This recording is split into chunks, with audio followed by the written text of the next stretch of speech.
Well, welcome everybody. That was the disembodied voice of Chris Anderson, the sort of guru of TED. And he mentioned that these events are happening all across the world. In fact, I counted them up, there's almost 500 of them happening. Not all this day, but there are a few happening this day.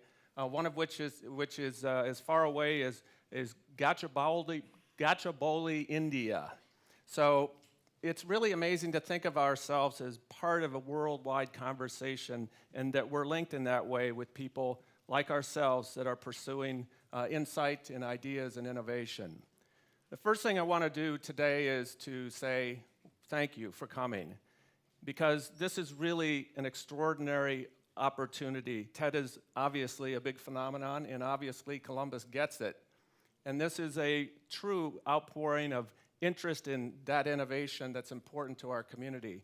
And I'll mention more about that in a minute.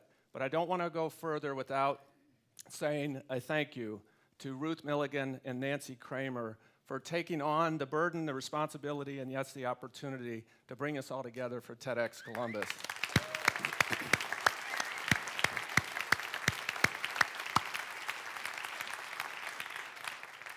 And as you always hear performers say in situations like this, it's virtually impossible to see anybody out in the audience, but I can just barely see Denny Griffith, whose birthday is today. And we want to thank Denny and Stephanie and all the colleagues at CCAD for making this living laboratory of innovation and creativity available to have this TED conference in. So thank you, Denny and CCAD.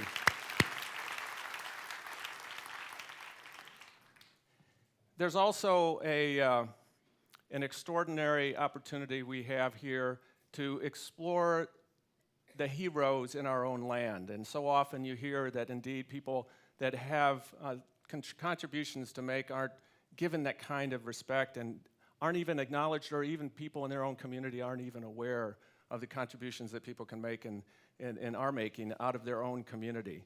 And I'm excited about this forum because it gives us an opportunity to regenerate our own enthusiasm for the ideas and the people that have them in our community, and celebrate those people that have these ideas in our own community.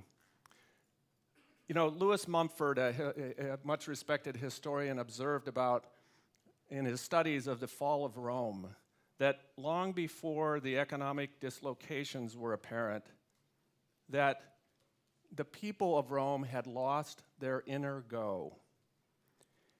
Not in Columbus.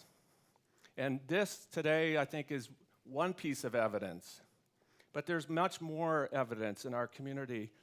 Feet on the street, creative people, from people opening restaurants to places of cool events, Highball Halloween, to the upcoming Wonderland, to great and invigorating ways to communicate about what's going on in our community, like Columbus Underground, the slow food movement and the people that are leading that impressive new aspect to our community life. They're all important dimensions to our inner go. And many of you are from the design and technology community, and you are a very important part of that inner go. So many of you probably have your own examples, and I don't mean to stand before you and be the definitive authority about what makes that up.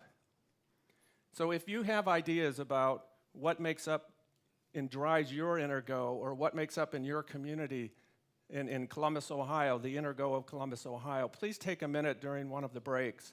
And as you'll see as you leave the auditorium, there are a number of boards that are sort of subject specific to each speaker. And there's one about the inner go. So if you have any thoughts, be thinking about that.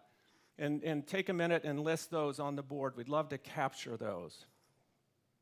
From my standpoint, one of the important dimensions to inner go is the fact that this is an open community in many ways.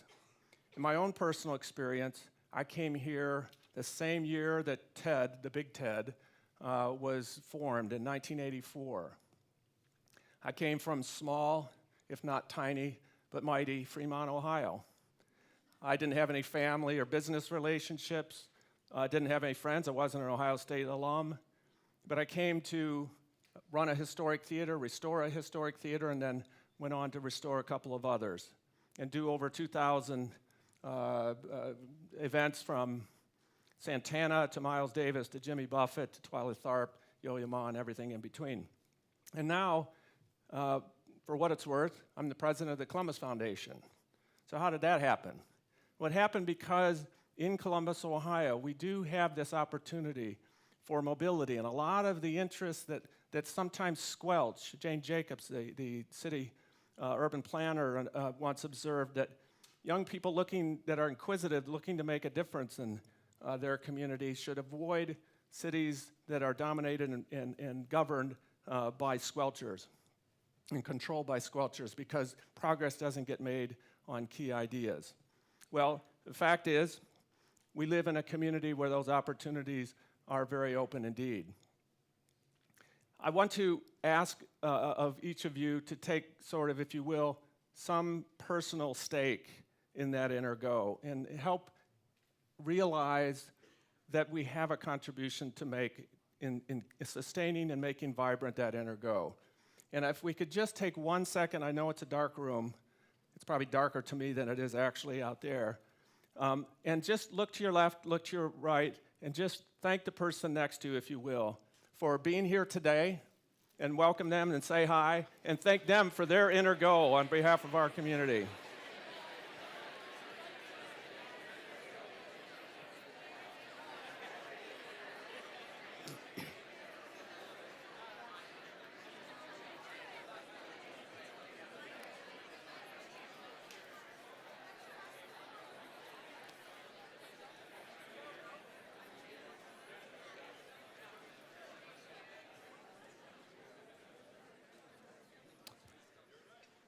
That connectivity inspires me to remember two things that I've learned recently. The first is that if you take two electrons that are proximate to each other, spinning in opposite directions, and you break them apart and they go far off in the distance from each other, and you reverse the spin of one, the other one automatically reverses. There's that kind of connection to physical matter.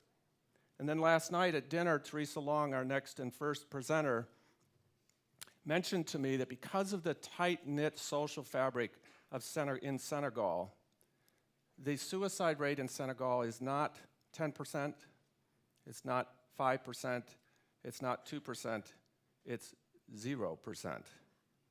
That's remarkable.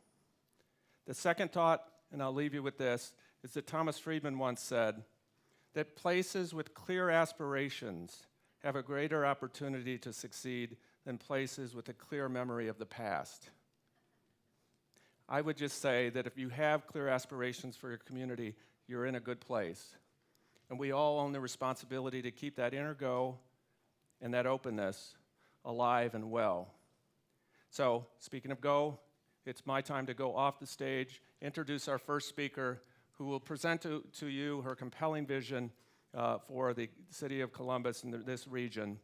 And I just would say, let the ideas begin. Thank you.